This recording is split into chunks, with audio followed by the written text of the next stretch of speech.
Aww. What? How old Just is seeing all he? the new stuff on the desk. She Is it she? is 5 months old. 5 months. Aww. 5.5 months. That's so cute. Candy. Welcome everybody to episode 17 of the Hot Drop. This one is a PGS recap.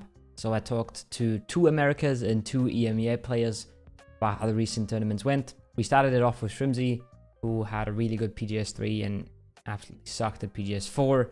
Then I went into a duo interview with Nixzye and BatulinS. That was super interesting. Of course, Nixzye's first LAN and BatulinS finally winning a tournament. And then at the end, I had a quick chat with Fludd about the struggles that Falcons had doing these tournaments and why they went for a roster change. I think it's a good episode and I hope you guys enjoy. Thanks for joining me for this one, Shrimzy. This is a bit of a PGS recap episode, and I think you guys had a interesting set of PGSs. There's a lot of teams that had really interesting PGSs. I'll talk to Fludd later. I think that was also a team that was really unexpected. And then you guys were kind of on both ends of the spectrum. I think you had one where it's not like you outperformed, but you had one really good one and one really bad one. Can you talk to me a little bit about that now? What you guys think caused that? What you guys think the problems were, and what you guys think went really well in the first one? It's just a confidence thing. Like when your confidence is high and things are going really well, it's easy to keep the momentum going, and then the same backwards, right? So if you're doing really well, it's easy to keep doing the right things, and if you're doing the wrong things, it's easy to lose your confidence in yourself and your boys really fast, goes down. Yeah. And you keep making the same mistakes over and over again. It's just like a ball going, downhill in both ways. Snowballs fast. Snowballs in both directions. Yeah. Yeah. It's kind of crazy, like, because it is a thing in PUBG, right? But the extent to which it is a thing is wild, right? Where you see a Cerberus completely rolling one tournament and then getting like 13th after 2 days in the other tournament, and then you guys stage as well. Same thing. It just doesn't. It's also why group stages are so weird, right? Because there's so many teams who like already qualify after 1 day, and it completely shifts like the momentum and the sort of feel of the lobby. I feel like sometimes because so many teams are already playing whatever way they want to play, and then the other ones are all struggling. No. Yeah, it's weird because this is the first event with no lower bracket, right? These are the first 2 events with no lower bracket. And I was thinking about it, like I was really obviously disappointed in us not qualifying for PGS 4. And then I was really thinking about it and like going back to previous events. And I think there's like 3 events at least that I can remember that Twisted would not have qualified to finals if there was no lower bracket or like last chance or whatever it's called. Yeah. So I was really disappointed, but I was also like, this could happen to anybody. It's not just like we were that bad. I mean, obviously we did play bad, but it's like everybody plays bad sometimes. Yeah, it's not just us, and that kind of gave me a little bit of comfort. Obviously, we never want that to happen again, and we're gonna do everything we can to make it not happen. But it's the past, and there's nothing we can do about it. So I was just thinking about it and thinking about the teams, and it sucks, but we're not the only ones. It's I had a look at it when the format came out, and it's like at PGS 1, it was like 17 Acend and Tianba would have not made it with this format, I think. And that was first, second, and fourth or something. Yeah. And then at PGS 2, it would have been TWIS not making it, and I think one more big team not making it, and obviously TWIS got second, right? But yeah, it's so like it's what makes Twisted Minds insane, right? Is they are the most consistent. It's what separates them from the rest, because nobody else is able to do that shit. And then when there's nothing to fall back on, you're always gonna have some top teams falling out, I feel like. Yeah, and Twisted were so dominant, like in these 2 events, even like in group stage, they did insanely well. Yeah, it's kind of crazy to think about how consistent they were. I mean, they've always been consistent, but especially in a format like this, like shit just swings so fast, and they were just steady the whole way through, which is kind of insane. And they finally did it. They finally fucking did it. I was, yeah, I was really happy for them. But you had a really good point there where you said, or you said something interesting, I should say, where you said we're going to do our best to make sure this doesn't happen again. I feel like this is one of the hardest things, right? Sort of the momentum mentality side. That's not as easy to fix as, oh, our macro is bad, or we're not trading each other, we're not taking fights together, right? What do you do to try and rely less on the momentum? Yeah, so with Kick being on the team, we still hadn't really figured out what we were doing like as a team. Because with Mime, it was very, very easy because he was just always in front. It was a thing that we couldn't help. Like, it was good and bad in terms of like you always knew what you're gonna get from him. With Matt, it's the same but opposite. Like he's usually always in the back. He's gonna be like anchoring most of the time. So what we've done for, or at least what we're trying to implement, it's been really good so far. So like the scrims that we've played is me and Matt are gonna be up front, me and Kick, and we're gonna work off each other because we have like the most chemistry. We've been friends for like a long time. We've played together since like Ghost, you know. It's been fucking 5 years. And even before he was on the team, we were good friends. We would play together for like Nations Cups and stuff. So it's been good so far. Building up Matt's confidence is the biggest factor I think on our team because whenever he's confident, he's like a top 3 player in the world. Like he is actually insane. So getting his confidence up is definitely the biggest thing that we're working on right now, and I think that's going to be way more consistent whenever we're up front together. So that's kind of what we're doing. But you know, until we get into a tournament, we don't know how well it's going to work. We just feel good about it, you know. So we'll see. That's the hard thing with like confidence and mentality is like you don't know how it's going to work until the real deal. You don't know exactly. You don't know who's going to choke, and you don't know who's going to thrive until you're actually there in the moment, and it's really hard to prepare. Yeah, we've had we've had ups and downs with them already, so we kind of know what we're getting out of him. You know, we know how he is, we know how he is as a player and as a person, so we kind of know how to work around it now, and we know how to work through it, which is important. You know, and we've gotten the best out of him so far, and we've also gotten some of the worst out of him. So it's like, and that goes for everyone else on the team. It's not just him. I'm not just singling him out, but he is like the newer player, so it's going to be harder with him, you know. But yeah, I mean, like I said, whenever he's on, it's like he's fucking incredible. Like just not in terms of like fragging, but in terms of like late game IGL'ing and like micro, which is like why we want him because he's really good at it. Yeah. So we're gonna, you know, work on this and then tournaments come and hopefully we do well, but said we don't know until it happens. Never know until you know. That's cool. Now you talk a lot about Matt there being a star player, and you've been on a team with Tig now, who is like the face of PUBG for a long time.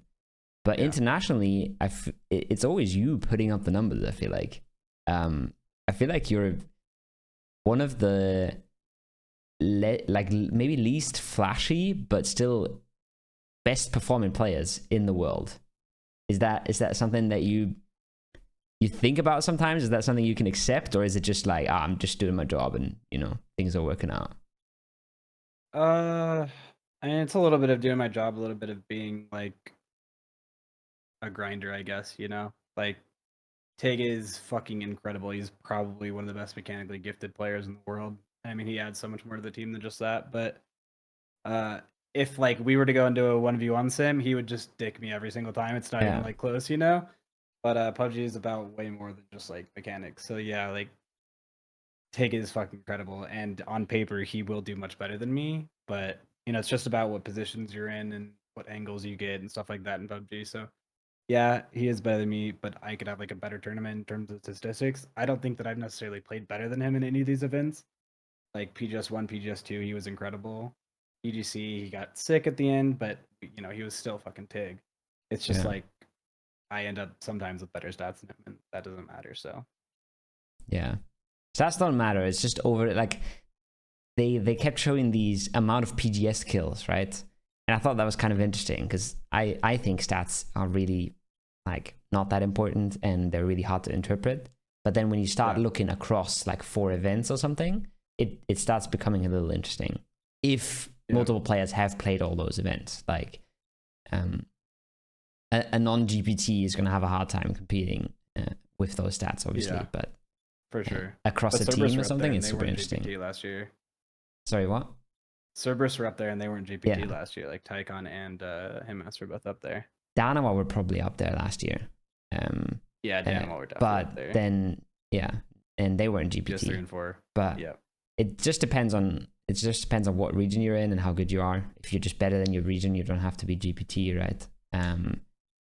But I mean, then I don't know. Danawa's a weird example. A little funny note about that. Whenever they showed it for the first time, I was in second and I was like, wow, that's pretty cool. And I was like, I wonder where Tig is, because I know that he like top fragged PGS 2 and he was very close to me at PGS 1. Like we were like very neck and neck in terms of like finals and stuff. I think he was a little bit better than me. And so I was like, I wonder where Tig is. Like he has to be close. And then I did all the math and there was 3 or 4 people that had 121 on the like graphic. And he also had 121, but they didn't include him. So I was like, damn, he could have been like tiebreaker or something. Yeah, I was like, what the fuck? Like, they could have at least been like, hey, like honorable mention Tig also has 121, but instead they just like cut him out, like it didn't exist. I was like, damn, he's kind of getting fucked there. Like that's unfortunate. Stats guy does not care about your feelings. Stats guy says, I was asked to show top 5, I showed top 5. It's stats guy is a numbers guy, you know. It makes sense. It's unfortunate. Yeah, I think it was also super interesting because there was a lot of people really close, and then there was Himmas, right? And he was just like above and beyond. Yeah. They also played like lower brackets and stuff. Oh we didn't play lower brackets. Like we never have played a lower bracket in PGS. Yeah, that makes that makes the stats way less relevant. Yeah. So every kill that I've gotten has either been group stage winners or finals, and then obviously I didn't make PGS 4, so I think I'm probably behind now. Like Example or like some of the Twisted guys. It's crazy that Example was so high and he wasn't even on Twisted. That's the thing. Example was not on a great team for the whole last year. And he's still him. And he just went crazy in PGS 4 too, so he's probably second now, I would assume. Maybe it's Perfectix? I don't know. I thought it was a cool stat to show, but now that I realize there's lower brackets and stuff, actually makes it a lot less valuable. Yeah, I just know in PGS 2, Himmas ended up MVPing in like lowers or something. No. Himmas was dominant in group stage, but Twisted Minds were dominating lower. Sorry. Lower. Yeah. No, I think what it was is in winners they got like 4th or something, but we won winners and they ended up getting like 100K in like MVP stats or something, even though they got 4th or whatever and we got 0. And I was like, bro, that's fucked. But yeah, I remember Twisted going crazy. Don't bring out that topic. Right. I'm gonna bring up the fucking Acend getting 35,000 for second place at PGS 1, and then like Twisted Minds getting 50K for dominating losers bracket at PGS 2. Oh yeah, that's kind of sad. Soniqs PGS 1 was 50K for best fans. Acend 35,000 for second place. Like PGS 1 is the most unfortunate tournament to be good at. We really got so like it just peaked at the wrong time, you know. It's unfortunate. It happens. It's pretty funny for us because normally we peak at like the best times, like not in terms of like in general, but like in terms of like money. Yeah, we just always seem to do well when there's like a lot of money on the line, except for PGCs. We're fucking ass at PGCs. I don't know what happens there, but every other time PGIS, fucking PGS 2, all the PCSs that were like worth crazy amounts, did really well, and everything else is just like we do shit in. You're just like, you're just bored with it, you know, like 500K tournament, fuck that. Who cares? We're just weird, man. I don't know. Yeah, it's weird. It's weird, man. PUBG's always special. It's always like they're always changing so much as well. Yeah. What do you think about the big change? What do you think about Rondo coming up? So I haven't had much experience of like competitive so far because everyone was playing it while we were gone. But we just started playing it, so I think we've played for like a week and a half now of scrims, and it's a pretty good map, I want to say. I haven't found a lot of like really bad stuff except for today. We found like a really bad area of the map that we're just like, this shit is all unplayable. Like, it's not fun at all. Yeah. But like most of the map is pretty good. I think if they lowered the rocks or just like took them off completely, it would be much better. It would be a way more fun map. But other than that, I've been enjoying it. My opinion could change in like a month whenever I have more playtime. You haven't had the time yet. Yeah, we haven't had a bunch, but in the games that we have played, they've been pretty fun. Yeah. I think if they flattened all the rocks, because there's some rocks that are tall, but you have no cover on them, right? You can't play there. Yeah. If they did something like that to all the rocks, it'd be much better. But then you have loads of like land ratio stuff going on as well because of those rocks and stuff. It's not amazing. I think Vikendi was in a better shape. I think Vikendi is genuinely, I think if there was no snow, it would be the best competitive map. Yeah. Like the only reason why I thought it was bad is because like you would just spin out on snow and like ice randomly. Yeah. But other than that, it was actually a good map. I enjoyed it. I think if they made the cars a little better on snow, and if they removed the snowstorms and the bears, I think it'd be fucking good. Oh yeah, I forgot about bears. Yeah. We didn't really go near them a lot, but they're not a big problem. The bears are not a big problem to me. The nerfed snowstorms are also not a big problem anymore. Like before the nerf, they were crazy. Before the nerf, they were unbearable. They were insane. They would just ruin game after game. Now they're annoying. They're bad, but they're not a huge problem, right? Like, I think there's things that are really bad, but they're not that impactful. So it's like, we unironically got saved. I think it was PGS. Yeah, it's PGS 3. We got saved because of bears. James like ran up on us on a Vikendi game, and we were in a bear cave. We killed 2 bears. And me and Kik got the kill credit for both bears, and they thought we were a 2-2 split. And he walked over the ridge and knocked Tig, and they realized that it was all 4 of us instead of it being just 2. Yeah. But if he had knocked Kik or I, they would have crashed us, and we probably would have died. Yeah. But unironically, because we killed the bears, it actually saved us. Yeah. It's funny. That's the only time it's ever impacted us, I think. Well, Matt has died to a fucking bear before, but like that was scrims, it doesn't fucking matter, you know? Yeah. The one time where bears are really rough is when you like EP somewhere or something. You don't have time to set up. And you're just landing somewhere and there's just a bear in your ass and you're like, okay. You're getting fucking ran down by a bear. And that shit takes more than one mag. You can't just kill it by yourself. No. You have to have somebody or you have to have space. If you don't have space, it's over. And running away is a waste of time. Just shoot it and hope it works. Because it's always gonna outrun you. Fuck. Yeah. You have to have like fucking you have to have like height or something to jump off of. Yeah. Like they just fucking kill you. It's fucking crazy. They could kill you out of cars too, pop your tires. Like those things are fucking monsters, bro. Fucking mental. Yeah. And then I think that's the only problem with the map. And then you have the cable car stations, right? They can EP up top. But gondolas. Doesn't always work out. Like TSM got mortared to bits, right? On one of them. No, TSM was mortaring them. Oh, TSM Alo was mortaring them. Yeah, Alo was mortaring them. Yeah, and then he died on the mortar as well. He was in Blue Zone mortaring and he died. That's fucking funny. I didn't even see that. I just saw him like blasting EA. I think it was on the roof. Yeah, and the whole lobby was like, yes. Yeah, because they're in first. That shit was crazy. I think that broke them. And then Sparking was last alive, I think, in the same game, and he knocks 2, so TWIS can easily win the game. And it's just like, okay, TSM just like took the crown and they just held it up to BatulinS. Yeah, it was nice. I'm happy for them though, man. They're fucking 100%. Good.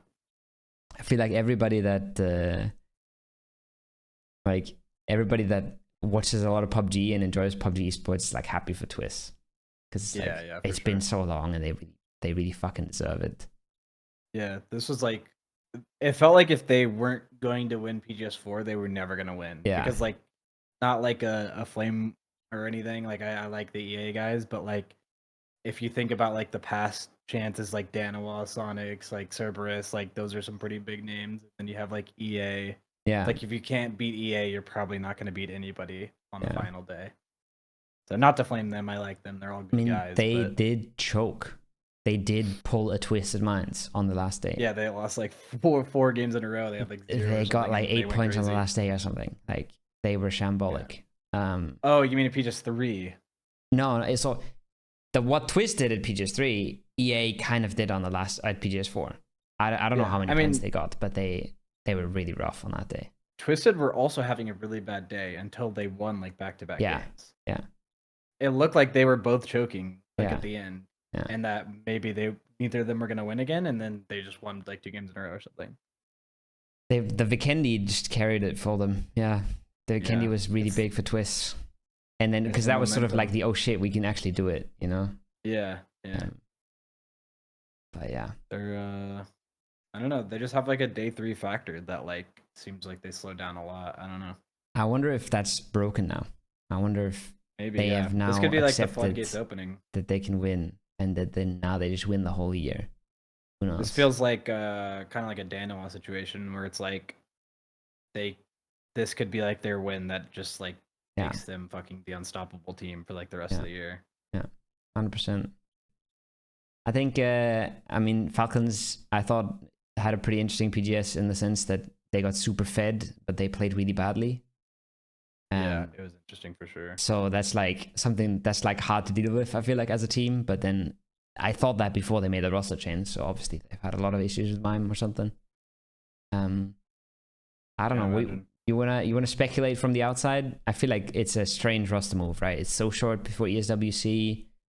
Roth's not a player you would put in that roster, I feel like, normally. Do you think he's gonna take over IGL'ing? If I were in their shoes, I wouldn't want him to take over IGL'ing, but I could see it working. I think that Relo is insane mechanically, but he never gets to show it. Yeah.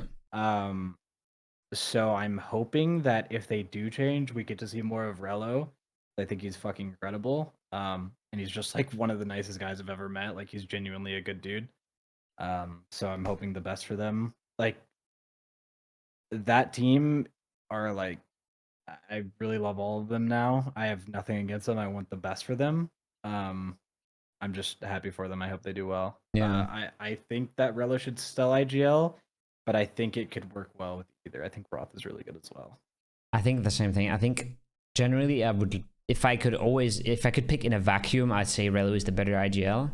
But with the tournaments they've just had, maybe they need the switch up, you know? Maybe they just want something completely different. But then again, maybe it's a very short time before ESWC quals and stuff. Yeah. So maybe it's like a breath of air, like a breath of fresh air for the boys, you know? Maybe they just get like something completely brand new and they just roll with it and it goes well. Yeah.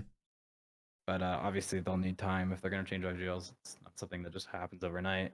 Yeah, that's not a thing. That might be a thing for after ESWC quals or something. But who knows? Who knows? Gonna be interesting, and it's gonna be rough for. Maybe it's gonna be rough for SSG. I don't know who you pick up. I feel like they have players on the team that can IGL, but who's filling the 4th player role? You know, I'm not sure.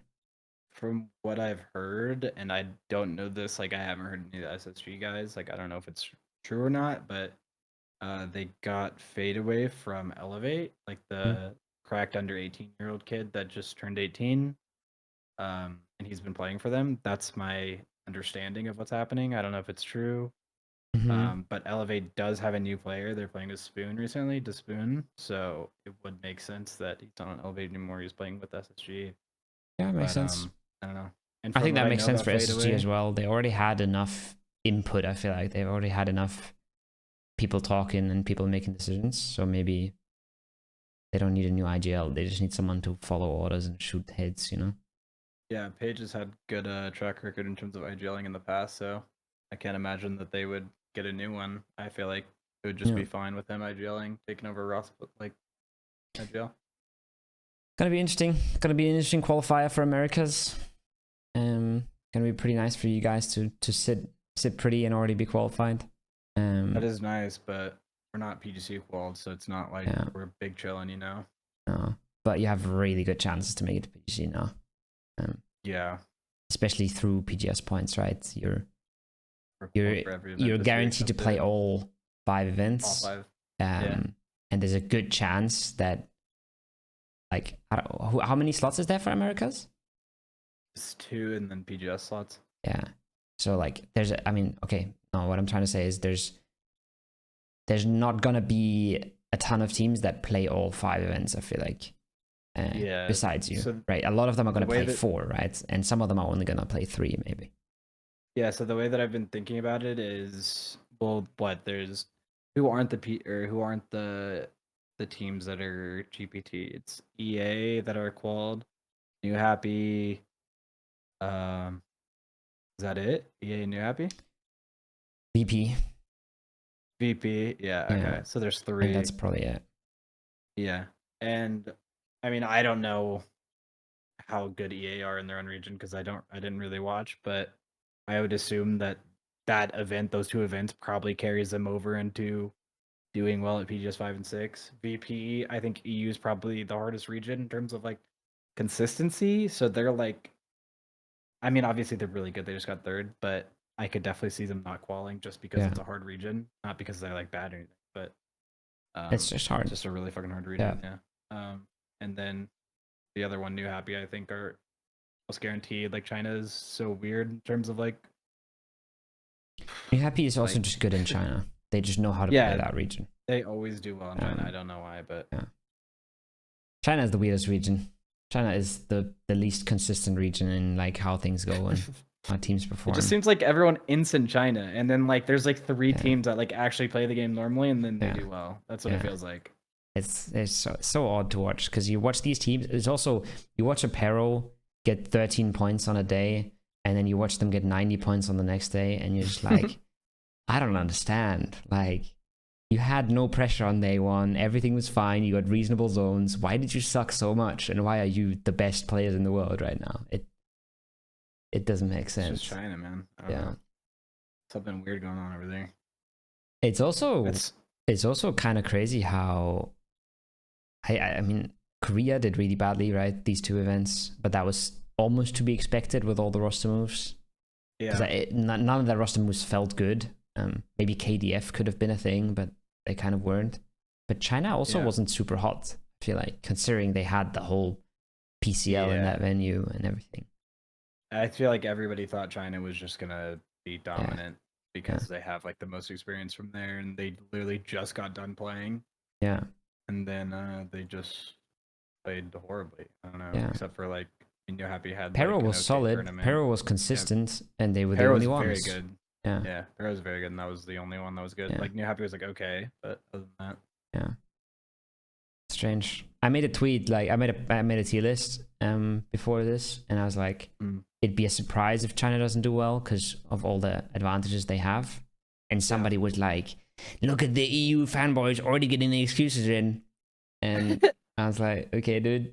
And then I went back after the tournaments because I was like, yeah, I was right. You know, like, though China didn't really do well. And then I couldn't find the response anymore. Like, they deleted their tweet after PGS 3 or something. Damn, they're feeling real shamed. Yeah, he was like, ah, shit.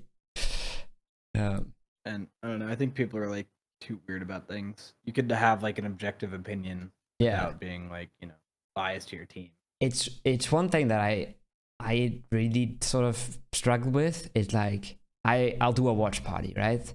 And if Soniqs are playing badly, I'll say that they're playing badly, and and people will ask, why are Soniqs so bad? And I'll say, I think what they did here seemed really bad, and I'm not sure what they were thinking with this rotation. That doesn't mean I fucking hate Soniqs, you know? It's just, I'm just trying to talk about the game. I'm just trying to be neutral. And if Falcons... man, you hate us. Yeah, exactly. I hate you. And if Falcons are like road camping Navi and they get 4-0'd, I'm like... That's crazy. That's fucking terrible. Like, Falcons are playing a crazy thing to watch. Fucking bad PUBG right now, you know? Like, they're fucking shit right now.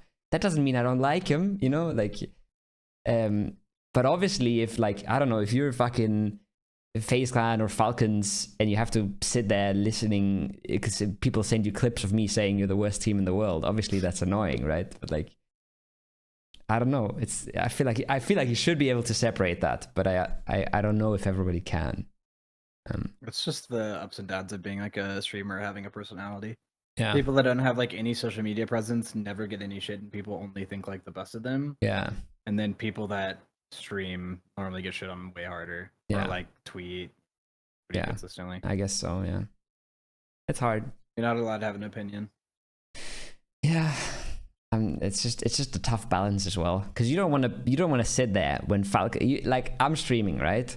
I'm watch partying. Falcons get 4-0 on that drive by. I don't want to sit there and say, I think maybe they didn't play that optimally. You know, I'm just gonna be like, they're fucking shit. What the fuck? Because I'm trying to entertain. You know, like, But then I still love Fludd, and I think the other guys are really nice too. So like, yeah, it's a weird kind of balance thing.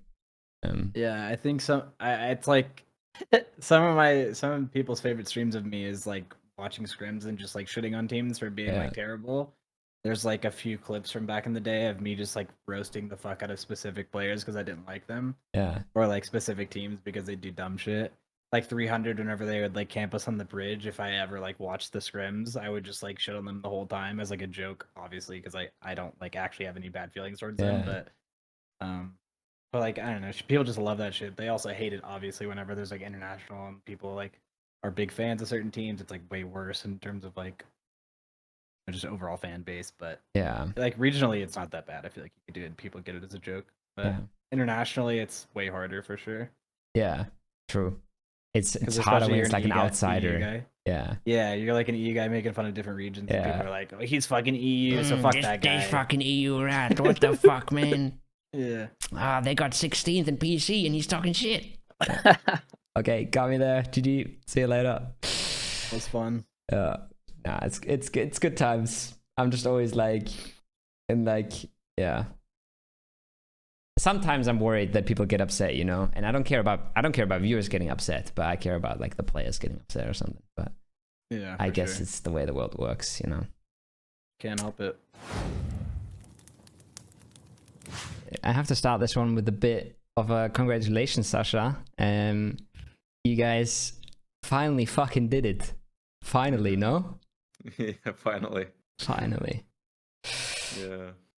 I think it's a long time coming. Yeah. I had a chat with Shrimzy earlier, and he was like, I think everybody is just happy for them because everybody knows that you guys kind of deserved it, but you just couldn't get it. You know, like when we were playing the final day, like between the games when we go out for like for a toilet or something for a break, at least 15 players came to me like, and they're like, yo, how is it going? Like, are you ready to win or not? Like, is everything fine? After like 3 games, we thought it's already done again. Yeah. And then like you started to win and like, wow. And like every time I go out, some player asking me like, and I was really surprised because like, we're not focusing on your like championship. Like, that's interesting. But yeah, definitely nice. When you guys won, you guys went to lift the trophy. And then it was like, it's just Twisted Minds. I was the only person like...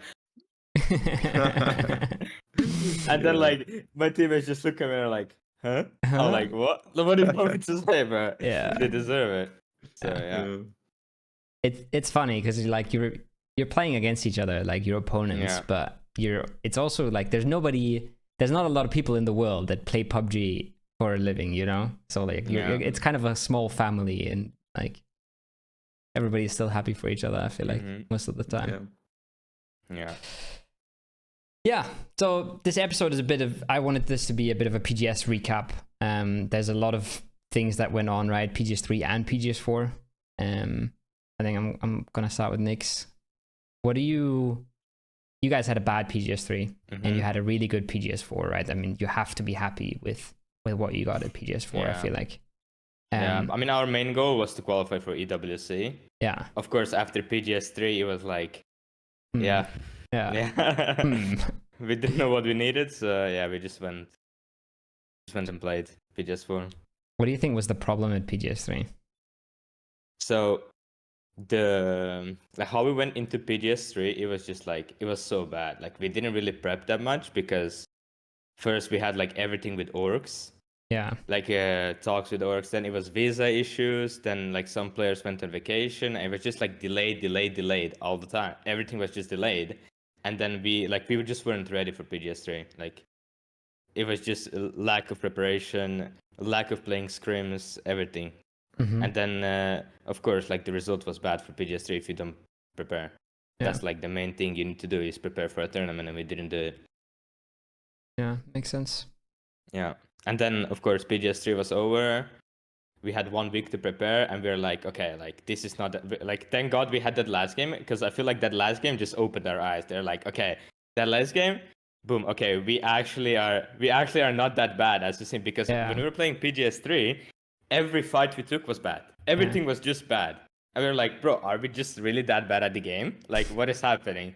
And then the last game happened, and we're like, okay, we're not that bad. And then we just wanted to grind. Like, we just played 1 week in like, thanks to Tyloo, they managed to like for example, they have a boot camp there in Shanghai, but we shared like room with them. Yeah. Like we shared room with the Tyloo boys. Like they were really nice. They provide us food and everything.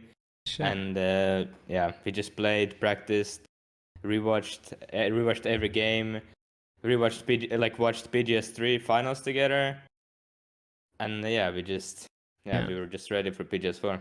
That's fucking nice.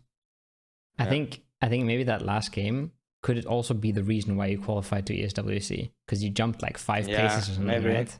Yeah. We finished 21st and we were 24th. Yeah, that probably is the reason why. Yeah. It's crazy.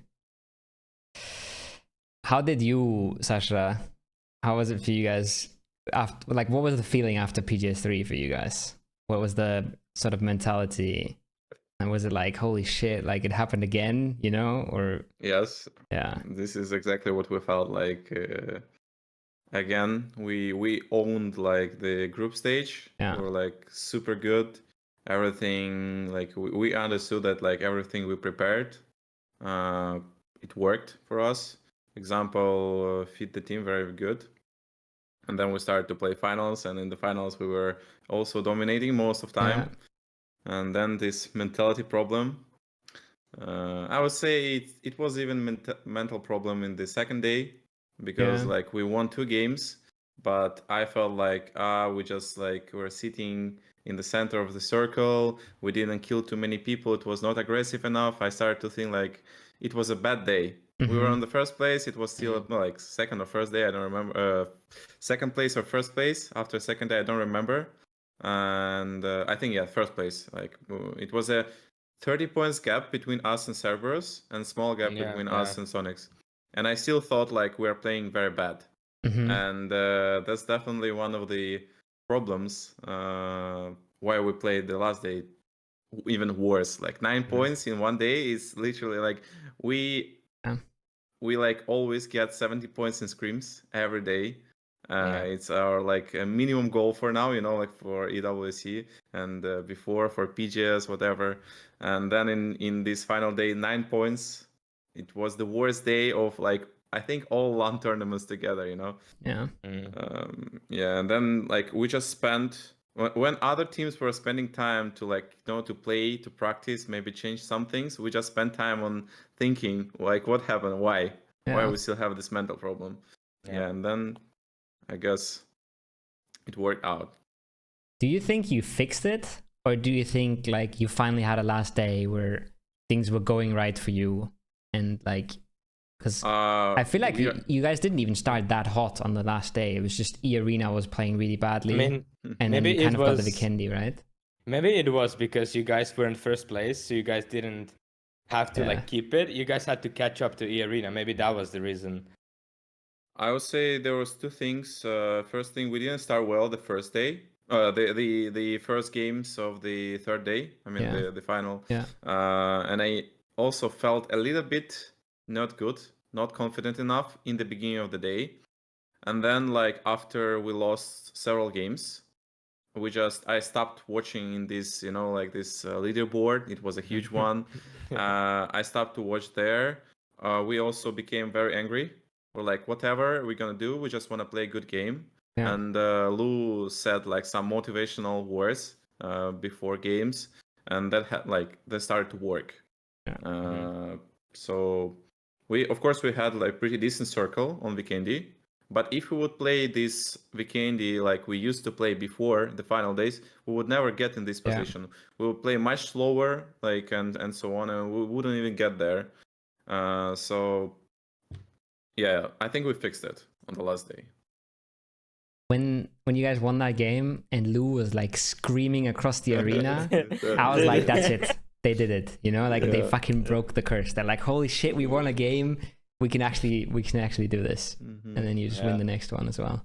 I did like at the gas station that the second to last game, like we were fighting and Twisted, yeah. And when they won, I just hear like whole Twisted, like yes. I'm like holy. I had like noise cancellation, everything on. It was so loud. Yeah. And you know, like I think one of the main reasons why we were able to win this tournament is also because the last tournament was 1 week ago. Yeah. So we didn't lose this feeling of lose. Like, why did we lose the PGS 3? Yeah. Compared to like all other tournaments before, Malaysia, Riyadh, Thailand, Dubai, it always like very long distance between these tournaments. We come back to Europe, we easily win Europe. Yeah. Like you feel like you're winning again. You forget about losing, and then. Yeah. And then we see this global championship, and somehow it works not good enough for us. Yeah. So this time it was very helpful for us to have 2 tournaments in a row. Yeah, I feel like a lot of people are like thinking, okay, TWIS is just gonna win everything now. You know, they finally realized that they can win on the last day. It's over. I mean, we definitely became stronger. I don't know, like about this new format, you know, like with the winner chicken dinner. I would say it's some kind of a new challenge. Yeah. Because maybe we will get like the 70 points in the first day. And then like, oh, now we have to win a game. What I have to do, like to play super passive or like, and then we will, you know, like lose the games because we start to do something different. So of course, like I have to think that I'm already confident to win all the tournaments. Yeah. But I would try to be realistic and like just try hard, like to get used to this new system. Sometimes it's bad to be realistic. Sometimes it's good to just be confident and, you know, like not think about the statistics and the probabilities, you know, but it's hard. That's exactly what like you have to do like in this final day. You have to be like to not think of anything. You just want to focus on the games, think that you are the strongest team, and that's all. Yeah, Smash Rule is going to be really interesting. I feel like a lot of teams are actually going to like, I think, struggle with that a little bit because it's been so long since we had the MC format, and it's been so long since everybody is just playing for points, and then when you suddenly have to start winning and points don't matter anymore, it's like such a different game, right? It's completely you have to completely adapt, I feel like. We've been so many times at Shacks at PGS4. I don't know if you look at our games, like we've never been that many times at Shacks, and it worked out all the time. And we were like, okay, and we won a lot of games from those Shacks, and we did really good. And like, I think we're gonna do good for this event. I think our play style fits good for this. Yeah, I think so too. We'll yeah, I feel like you go for position very early a lot of the time as well, and then you just like you're giving up a lot of loot and stuff to try and go for a winning position. Yeah. So you're already kind of playing for it. Yeah. I think it's going to be super interesting. It's going to be a big challenge for everybody playing. I think in my opinion, the only like the reason why it's going to be good in my opinion is because, like, for example, look at Twisted now. They won the tournament before the last game. Before like all the hype is over. Like imagine like they went to trophy and they're like, "Ooh, let's go, we won." But like of course the emotions are still there, but it's not like, you know, the last game is pointless. Like, and it was the same at PGS3. Cerberus had already won. I think it was kind of the same with Dynamo. I think they also won in like game 17 of PGC. So that's gonna be like pretty. Yeah, it's not bad. I think it's not as competitive sometimes, but it is way like it gets really exciting. Like it's really good to watch. For sure. For viewers, it's really good. Yeah, that's for sure.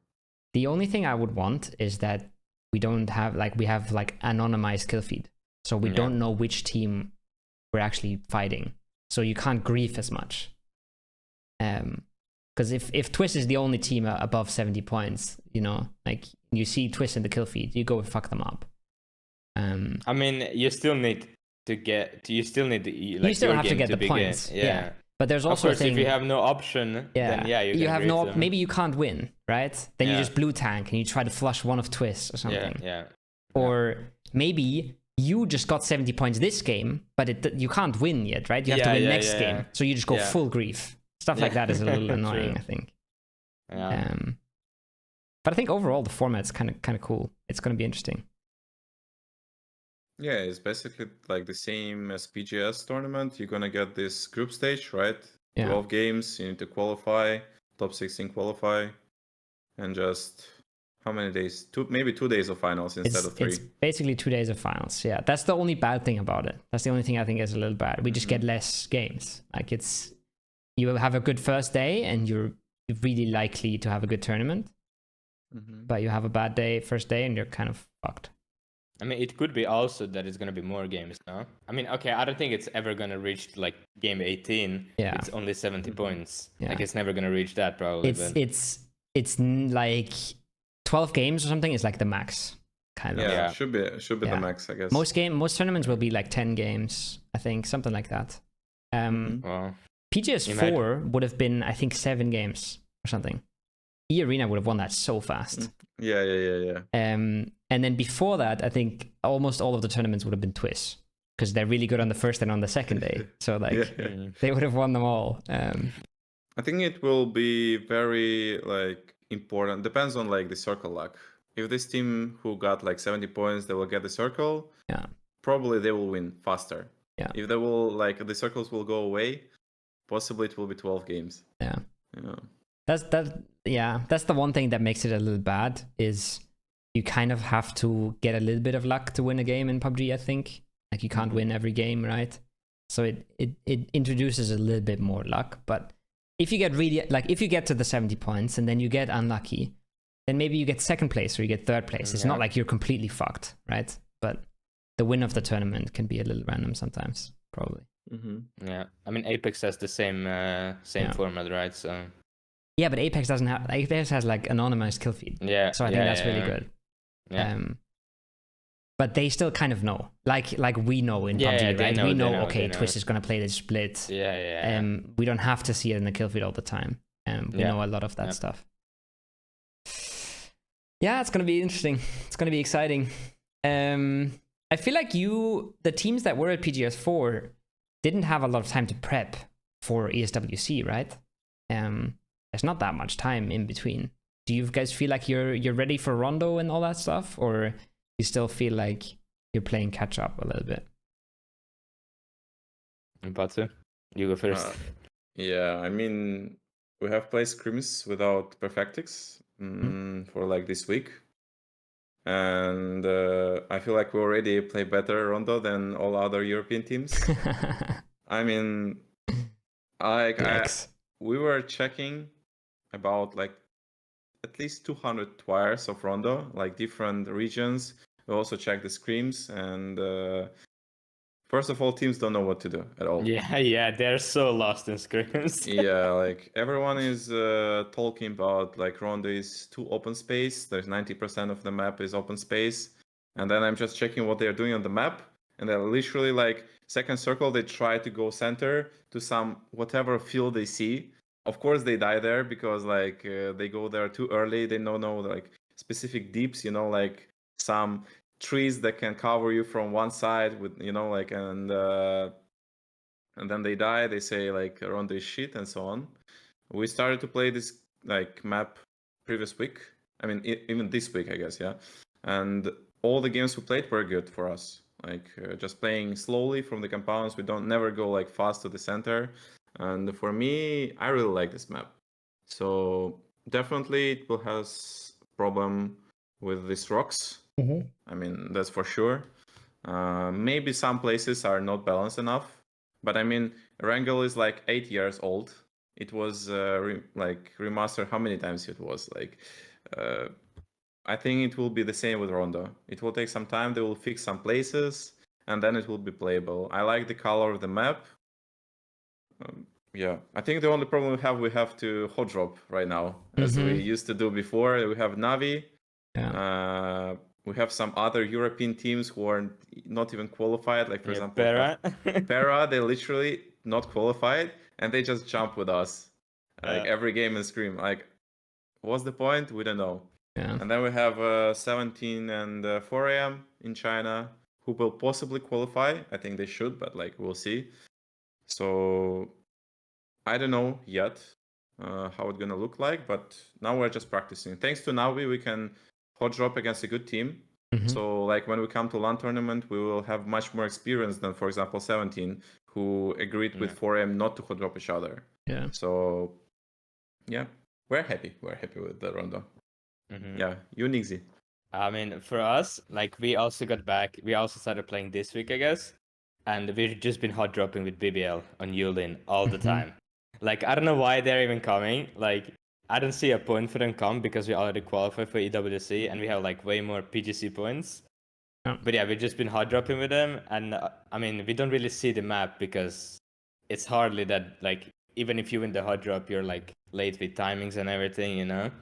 So mostly that we have seen the map is just like looking through fire, looking through replay, and I mean, yeah, as Batu said, there's like a lot of like there's a lot of spots on the map that you can actually play in like circle 5, 6, 7. I don't think it's that opened if you know the spots. Yeah.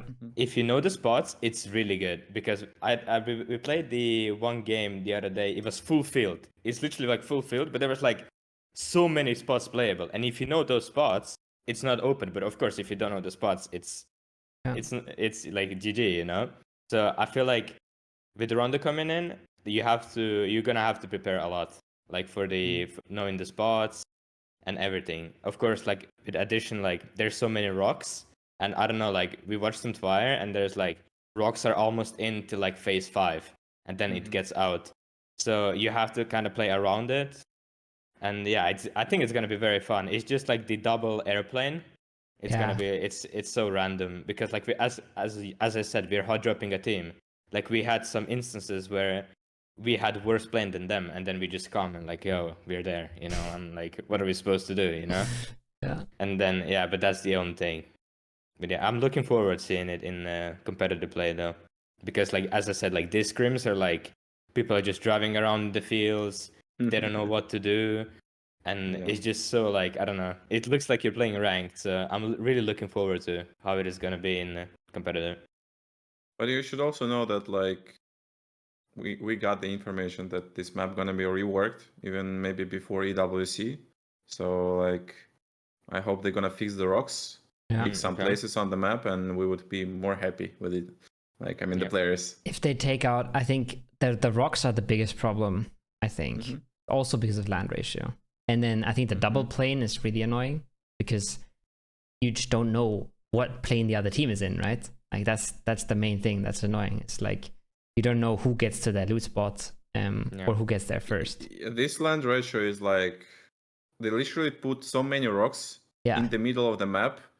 And from the circle 3, maybe even from the circle 2, you already know like have very few endings. Yeah, these 3 compounds like already got like but some full team, and you don't even need to split. You know that the circle will go to you, so you just pack as 4 people in one compound.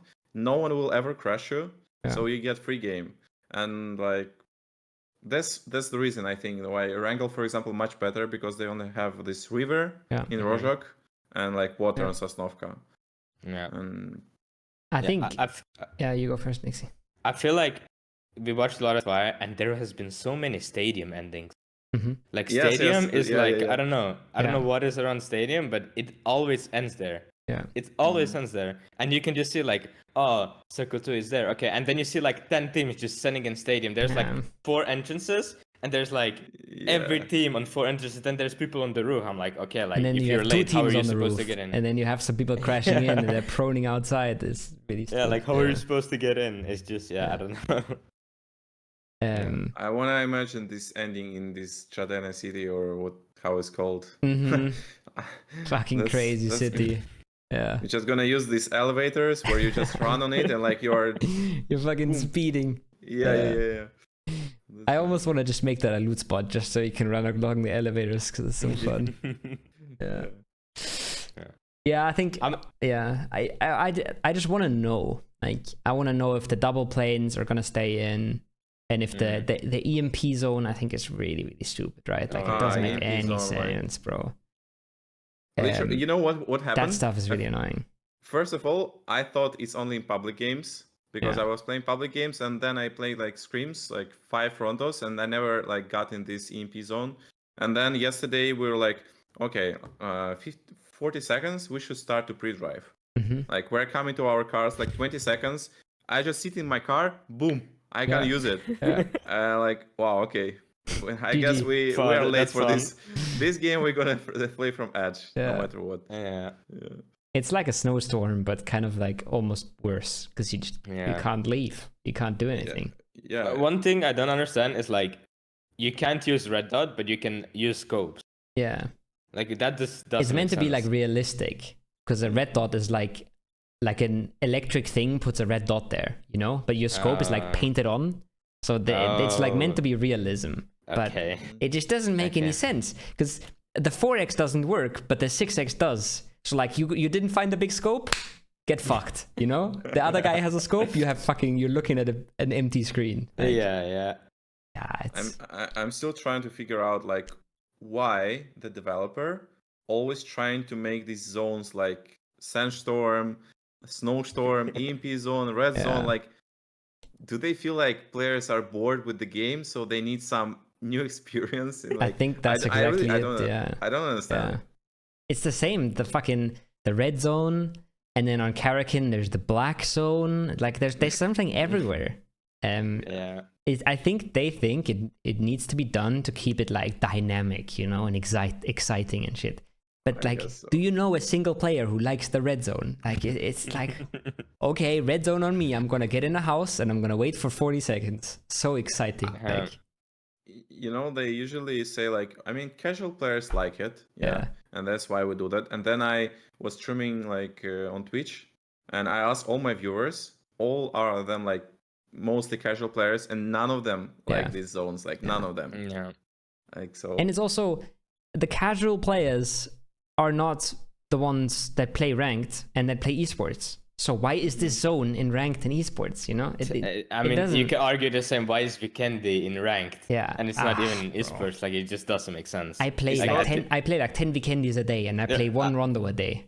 I don't know if you saw examples tweet. He had 10 like Vikendis in a row. Yeah, it's broken. And like, what? Like, I'm not playing ranking games right now.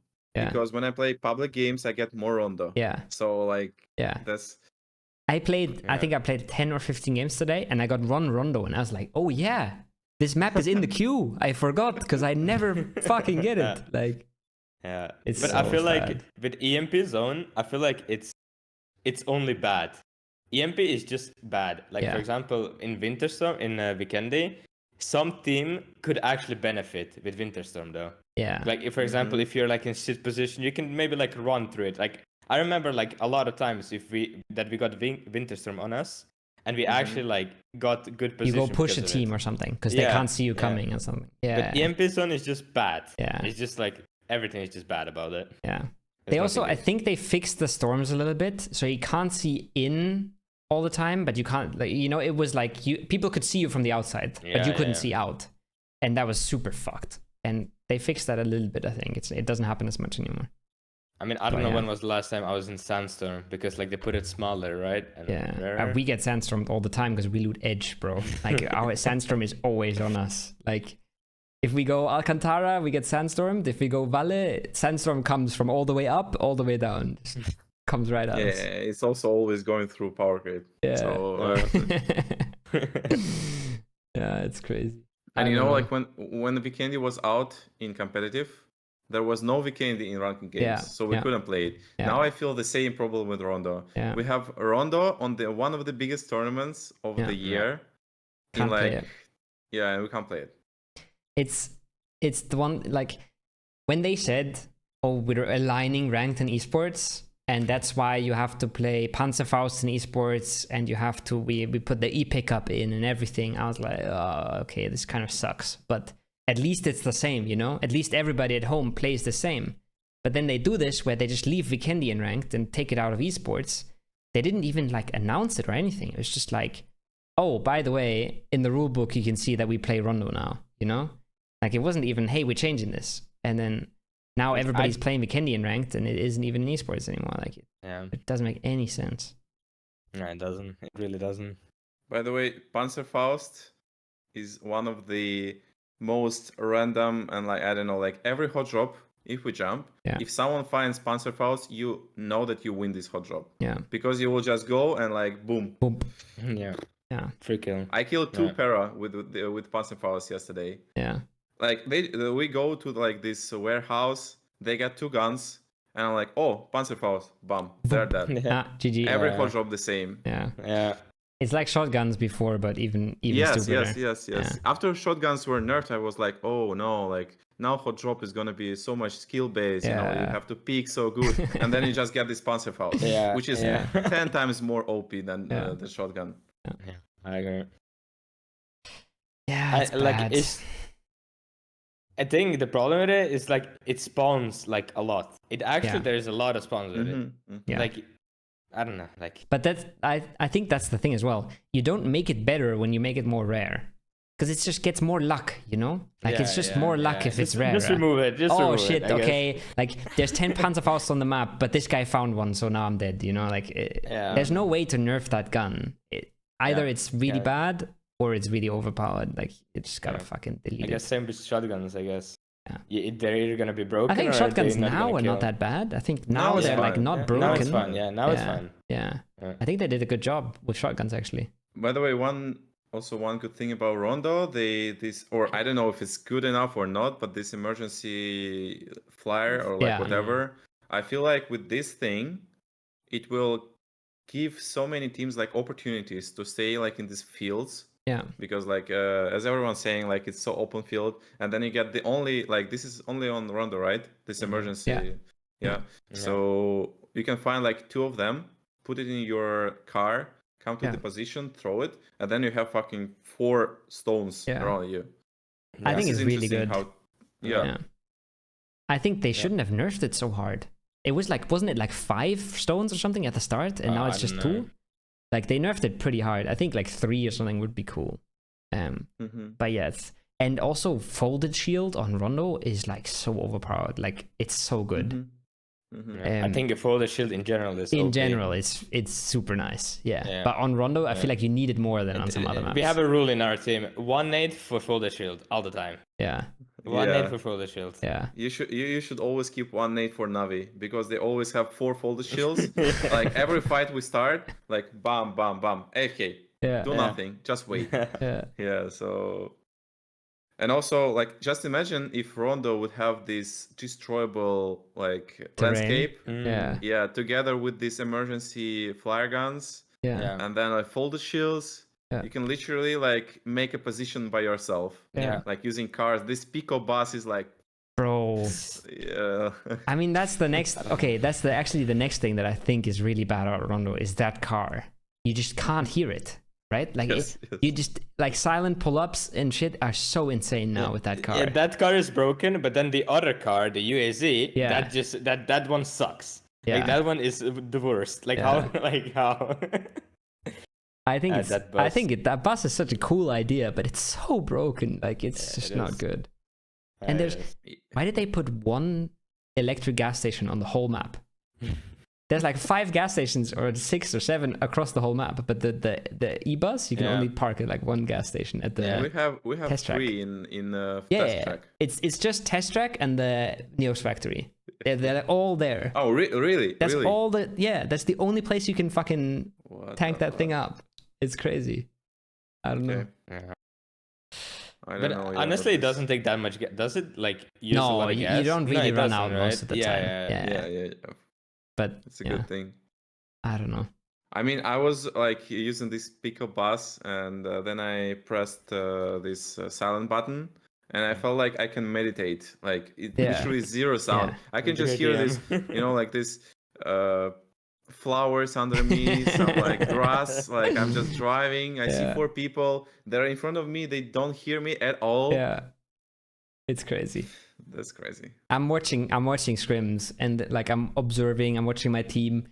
4 guys with 2 E-buses just drive across the map in the blue. They roll up behind us. They roll like 20 meters from us, and nobody hears a fucking thing. Like, I mean, it's also, so crazy. have you seen like how fast it is? Yeah. We were trying, you know, like to shoot, like training mode. We're trying to shoot it, and if it's like not just in front of you, it will just fly away from you. Like, Yeah. it's impossible to. The shoot it. acceleration is so crazy. It goes from 0 to 100 Yeah, so fast. yeah.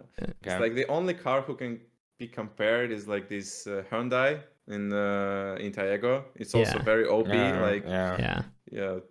I think it's still even more OP than Pico Bus. It's OP in a different way. I think the Pico Bus is only OP because you can't hear it, right? Yeah. And then the Hyundai or the Pony, whatever you call it, is like everything else is fucking good. Like, it's so small, you can't even see how many people are sitting inside it. Yeah. You don't even know if it's tires. 2 or 3 or 4. Yes. You pop 1 tire, it drives like almost normally. Like, You pop 2 tires, it's still normal. yeah, It's like what? Yeah, it's crazy. It has soft top now. Like you can shoot through top. Yeah, kind of. But you don't Maybe see what you're hitting. Miramar. You know? Yeah, true. Like, it's crazy. And then you have like now, I feel like the UAS now, it has a trunk, but everything else is just such a bad car. Like, you just get shot out of so easily. Like, you get 1 tire popped and it's kind of bad. I think Dacia is worse. Yeah. I actually think Dacia is worse. Dacia is definitely worse. But Dacia for like drive-bys and stuff is not that bad. But true. Yeah, that's true. if you want to scout a compound or something and you're in a UAS, it's like, you're fucking dead. Like, yeah. It's crazy. Yeah. You can play around with cars good. Like, for example, like, there's a lot of, like, we saw, like, some, like, Twisted did a really good thing on Heaven. Like, for example, what they did, that one game, like, for example, 3 of them just pull up on the ridge silent, and Batu just, like, drove around. Yeah. And if you had US there, right? Batu, I think? Like, he could have died, but if, for example, if he had Coop or something, he would not have died, probably. Yeah. And, like, it's like, you can just play around with cars so good. That was a really good strat. We stole that. We're gonna Everybody steal stole that, bro. Everybody was like, okay, I'm writing that down. Yeah. We instantly posted the clip in our Discord. We were like, this is how you pull up to Heaven now. Yeah. You know, there was also a funny thing that, like, I was knocked, and I was just, like, crawling to my team, and I'm checking VP, staying on the Heaven, like, you are just, like, trying to check my team. I was literally in the open, but you didn't see me. Yeah, you didn't see me. I was like, first 30 seconds, I'm dead. They were just gonna flash me. And then I'm just crawling. They don't watch me. Like, maybe I'm still alive. Oh my god. Yeah. This was It's funny. Okay, I didn't know that happened. That was the game you won, though, right? No. Huh? Yeah, that was the game you won from Heaven, I think. We went to pick VP. We went to pick you guys, Twisted. Did we kill anyone? No, we didn't kill anyone, I think. Did you get we just did you get flushed there or something? Didn't you lose one, Nixzye? No. That was after I died to E Arena. Oh, okay. He did. The way that guy picked, I'm still shocked. Like, he picked full open on the ridge to my team, and I'm he wanted to insta flush me, so he shot 40 bullets, and he didn't flush me. I'm like, team, he's gonna pick again, and no one is picking. He's standing full open on the ridge. I'm like, guys, please don't let him flush me. It was like phase 5. He's open to everybody, and I just like get flushed. I'm like, okay, whatever, bro. And thank God Ibi won that game, because if we didn't win that game, that would be 2 throws in Heaven. I would be like, oh fuck. But yeah. 4AM did some interesting pull-ups in Heaven. I don't know if you saw, but their pull-ups, like first time they did it, they did a full clown car, and we actually died. Because you had no loot, you had no util and shit, right? If you have 1 molly or something. Luca had a fucking PP Bison versus a guy with 3 gear. It's like, you need 7 bullets to even knock that guy, you know. But it was still 3v4. It was still really winnable. Yeah. Like we just drew that, and then the other time where we won, we gave up north side, and we just see them flying in on the roof, and like they're getting shot by everyone. Yeah, it was so they just bad. die instantly. It was so bad. Yeah, I don't know. We hot dropped them in scrims. Yeah. We won, so we hot dropped them that week when we were practicing PCL. They also play with us. PCL scrims. they also played with us. We won every single hard drop. Yeah. We won every single hard, but then you go into the games and you're like, is it really worth it? Because they're gonna just play differently, you know? Yeah. They're just gonna play a whole like they really don't know how to hard drop. Like EU teams are way better at hard dropping. Like they're way more ratty, right? I don't know, like when we hard dropped Howl, now we're hard dropping BBL, it's just way, I don't know. These guys, like, they have no fear. Like 4M, they're just running across the road full open, like, and you're just like, hey, like you're full open, you die. Yeah. Like, yeah. Yeah, that's a difference, definitely difference. When we're like hot dropping power grid, every time it was like, okay, now it's gonna be slow or something, and then just boom, running on the like in literal open. Yeah. Dead 100% of times, but Yeah. they did it somehow. Yeah. No fear. No fear. It's a good way to describe it. Kind of crazy. Yeah, but China didn't do that well, no? I feel like China and Korea. Pero is like the only team that was consistent. Korea was like not even there. It's kind of crazy to me. Yeah, I don't know. I was surprised that Seoul's team like did so bad. They didn't even qualify for finals, right? For either of the events. Bro, he almost carried them into both finals. Like, he Yeah. almost literally went solo squatting into PGS finals. Like, it was crazy. Yeah, I feel like that team has too much internal probably issues. Yeah. You know? I don't know. How can like one player do so well and then the rest of his team is just so bad? Like, I don't know. That's crazy. I don't know. I feel like that team just has internal issues or something. Like, didn't they already swap a player? Yeah, think bro, too. Yeah. bro. They kicked Star-Lord and they said, farewell Star-Load. They Yeah, I fucking saw spelled his that. name I wrong on saw the that. goodbye post. I was like, bro, like, you can't do it like that. That's so Yeah. bad. Yeah, I agree.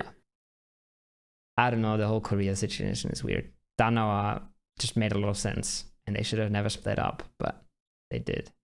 And now they Yeah. all I kinda- mean, I talked to Seoul.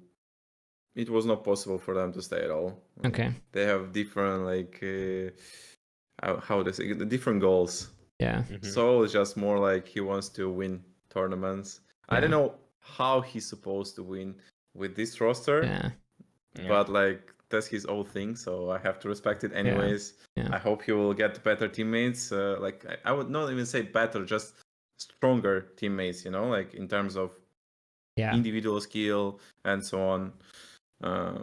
And I hope to compete against him more because he's literally, for me, he's one of the best Yeah. of all time in PUBG. Like, Yeah, so he's really good. he's really good. Like position wise, like he knows how to get kills. Mhm. Yeah. He knows how to punish a team. Like it's really good. If you like look at him, he's not even like if you like look at for example and Soul, like example is better mechanically, you know, but Mhm. it's just like, you know, like his positioning is really good. That's what gets him kills. Like he almost shoots everyone full open, you know? Yeah, Like his positioning he's is really definitely good. smart. Mhm. Yeah. Yeah, it's strange.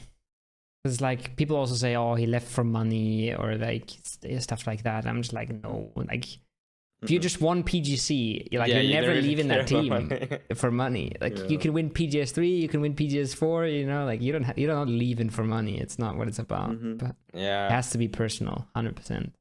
One weird roster change was Cerberus though. I don't know what happened there, but Yeah, what? That was This so is weird. I don't know. I asked the expendable guys. Yeah. Duck Duck Juice, he was in my Juice, chat. guys. Yeah, Yeah. I asked it because we were playing like ranked. They just came into my stream. I'm like, okay, what happened with? Do you know what happened with Cerberus? And they're like, what did he say? I don't know. He just said I don't know exactly, but he just like they didn't know. No one knows what happened, you know. Mhm. But he's doing really good. If you look at Twire, Yeah. like the Roy esports, they're doing really good. Yeah, Like, they're he first must- right now. Yeah, like he must have stopped fragging Cerberus and Tycoon has stopped fragging Roy esports. Maybe Tycoon just didn't want to be the second guy anymore, you know? Yeah, maybe. There was Possibly. a lot of content with Cerberus, and they were always saying like, "Oh, we have the best player in the world, and we just have Himas, and that's why we're good." You know, it was very like focused on one person. So maybe Tycoon wanted to have his own thing. Do you maybe think that's why they did PGS4 bad? No idea, bro. I It think could they're be really that- inconsistent overall. I think Yeah. I was always saying the way Cerberus plays, they never win a tournament. They always get like top 5, top 3, but they never win a tournament. but then they just have that one tournament where everything just works and they're just so confident, and you know. Yeah. What do you think, Sasha? You're smiling a lot there. Yeah, I mean, in my opinion, like they shouldn't play that good. Yeah. Like two tournaments in a row, and also we did something like in the first game, we just killed them by their own strategy, like just come to them in the first circle, like what they did in group stages every time. Yeah. And they died with 0 points, and then somehow the tournament was so bad for them. Yeah. So they're super momentum based, 100%. Like they need all the confidence, they need all the momentum, because their macro game is not complicated. It's just like play slow, look for fights, kill people, you know. Yeah, I mean, I feel like in almost every team, like for example, their zone 1 strat is to camp a team basically. Yeah. Like they killed so many times FaZe, they killed us, like just ratting in the compound, and you get, even if you get that one kill, even if you steal a kill or something, you just get such good momentum when you see that one kill, you know. You feel so much more confident. Yeah, and you're like, it's such a big thing. Everybody just goes nice, you know, and you're already like, you're already breathing a little bit more easily and shit. Yeah, it's so good. Yeah, I agree. But if you like run at a guy and you try to rat a guy and then you die, and your teammates just see you getting knocked flush, they don't even know what's going on. It's so bad. Yeah. If you have one guy dying early in your game, it's like the pressure is instantly like fucking there. It's like almost becomes too impossible to win the game. Yeah, you're playing a different game. I feel like you're playing so scared and stuff. It's so bad. PUBG momentum is a crazy thing. It is. Definitely is. Yeah. It's so nice to start a tournament well. Yeah, I agree. I feel like that's like one of the reasons why we did good at PEC spring is because like we played like good groups, and then we like going into finals, you're just like confident, you know. Yeah. Like the momentum is like and then you're like playing scrims, you're dominating scrims, like you just get good momentum. Like some teams don't need that. Some teams are just like confident all the time, you know. But there's definitely like if you play good scrims, you're just like as a person you feel confident, you know. Yeah. Like you feel more confidence. I feel like that's one of the reasons why we did really good at PEC spring is because we played really good we played really good groups, we played really good scrims, and momentum is really a big thing in PUBG. Yeah, I thought we were gonna play we played really good groups too. I thought we were gonna play a really good PEC spring final, and then it didn't happen so much. So what do you guys think for like EWC now? Do you think you guys got what it takes to be top 3? I think we have a really good shot. I think you're playing against like the same teams. I feel like you 3 really good teams are qualified. There's FaZe Clan, there's BB, maybe there's Foot. Not sure. You know, there's not that much. I don't see any of the Turkish teams. Maybe How is solid. But there's not that many teams, right? I feel like there's not that many teams that are playing for these 3 slots. Like it's really possible, actually. I think it's possible. You should just believe. I really want you to play good, so we can have like more interesting tournament. Yeah. So imagine just saying like, at first I thought the Smash rule is gonna be in finals too. I thought this Smash. So I was thinking like, okay, let's just put it like this. Twisted has a really good day. They win on game 7. Tournament is over. Yeah. Literally, like, I'm just like, the worst team could qualify. They could have like they could have good games. Yeah. And I'm like, bro, there's no way. And then my teammates told me, no, it's not. I'm like, okay, thank God. Yeah. Like, there's no way. You need some games. You can't just end. After 7 games, the leaderboard is still so random. It's crazy. Yeah, it is. I was like, there's no way that's gonna be the tournament from now on. And then but they said, think about it, bro. That's gonna be the $2 million finals. It could end in 7 games, and then you have like some random team just using 2 good E pickups and getting gifted 1 game, and they're 2nd place or something. You know, like it's so crazy. No, just imagine you like use this emergency pickup on the rock. Yeah. And then this rock algorithm land ratio didn't work, and you just stay AFK on the rocks. It would be amazing. Yes. No, not really. It's crazy. Only for them and maybe for the viewers a bit, but not for all the players. Not even for viewers, probably it would be. Yeah. There's some games like that on Miramar too. Some of the rocks, like the Pozo rock, for example. I remember, I think it was like last year, SSG was like doing really badly, and then they just landed on the rock above Pozo, and the game just ends literally below them at their feet, and they get like 17 kills, second place or something, you know? It's like, oh, okay, now you played a good tournament. GG. Yeah. Like, it's crazy. I mean, you can say same for Falcons when they emerges it on the top, on the skill lift. They also won with how many kills? Like 24 or something? Insane amount of kills. 23? Yeah. I mean, yeah. I mean, the candy game, like this, In Americas, though. In PAS. In America. Like it was ESWC, and then the one big one, the biggest one, Yeah, the double ski lift is so broken. Until you get mortared, and it's not broken anymore. But E-Arena. E-Arena getting mortared. Feels good. The whole lobby is like, yes! We were shooting them from like 2 kilometers away. Get the flush, get the flush. Same thing. I was just checking, like, Oppa. Yeah. 1 kilometer flush, please. Even Alo was mortaring them, right? And he died in the blue on his fucking mortar. He literally died in the blue, just shooting his mortar bullets at them. Yeah. It was crazy. Yeah, it's hard. Cool. I'm trying to keep this one a little bit more short than the other ones because I have 4 guests. We should always remember not to keep it for like 10 hours. Like we used to do every time. So and I always try, but it's hard. You watching Euros? Yes. Yeah. Most of them. Wait, isn't Portugal playing today? I think it is. Yeah. Then? You have to watch them, Kobe. You're German. Yeah. Your team is literally at least top 3 this tournament, I feel like. I think there's a chance we go out there's a chance we go out in quarterfinals. Because we might play against Spain in quarterfinals. Oh yeah, if you play against Spain, maybe yes. Yeah. But we should definitely be in quarterfinals, but then we'll see what happens. But bro, are you gonna go? You have Tony Kroos. Yeah. Bro, he's the GOAT. Lose.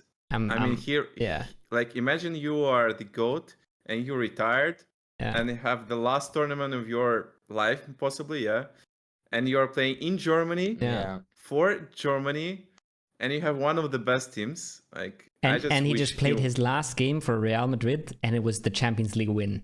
You know, like how fucking good is that? Like, it's like you're playing your last game, and it's the win of PGC. You know, like that's fucking nice. Croatia right now, I don't know what's happening because we won last year. There was how do you call that, the League Nation, and we got 2nd place.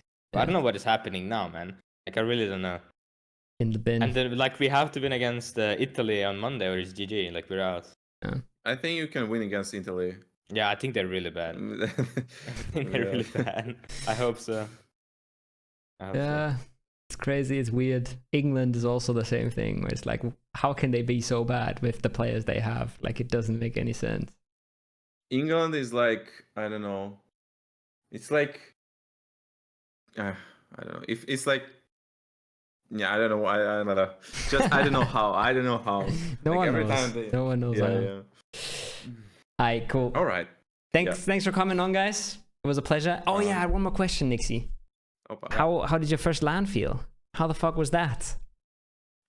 I mean, honestly, it felt really good. I don't know. Like, I didn't feel any pressure. I thought like coming into the LAN, I was gonna have pressure because I just see like all the good, like all big names next to me, and I'm like, you know, I was chilling, man. I was just chilling. Yeah. You should just wait for EWC. You will have big fucking pressure there. Crowd and everything, right? It's gonna be open to crowd. They should be open to the crowd, but it's mostly about 2 million prize pool, bro. Yeah. I don't know. That's good though, because it's the same. We had the same at PGS 1, because it was like it's like a LAN, but no crowd, no big stage. So like the pressure wasn't really there yet. So you can kind of, you can get into it a little bit.